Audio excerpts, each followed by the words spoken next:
பேர் சண்முகம். ஆசைப்பட்டான் சின்னவன். அப்போ நான் வந்து மெடிக்கல் லைனில் போகணும், இது வந்து எம்பிபிஎஸ் படிக்கணும் ட்ரை பண்ணேன். அவனே நல்லா படிக்க வச்சேன். படிக்க வச்சு கடைசியில் வந்து சில காரணத்தினால அவனால் இந்தியாவில் தமிழ்நாட்டில் படிக்க முடியாது போச்சு.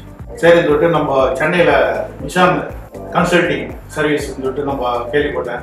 இப்போ அது பேசும்போது சரி படிக்க வைக்கலாங்க, எந்த பிரச்சனையும் இல்லை, நல்லா படிக்க வைக்கலாம்.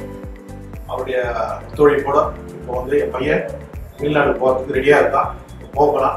கிர்கிஸ்தானில் வந்து ஒரு post medical college, international medical காலேஜில் குறைஞ்ச கட்டணத்தில் வெளிநாடு போய் படிக்கிறது தான் நம்ம வந்து இந்த நிஷான் ஸ்டடி சர்வீஸு ரொம்ப அற்புதமான ஒரு நிறுவனம். இதை பார்க்கும்போது எங்களை போல ஒரு ஏழை மீடியமான ஒரு குடும்பத்தில் அவங்களுக்கு ரொம்ப ஒத்துழைப்பு கொடுக்குறேன்னு சொல்லிட்டு நம்பிக்கையோட என் பையனை அந்த வெளிநாட்டுக்கு அனுப்புறதுக்கு நான் ஆசையோடு இன்னைக்கு வந்து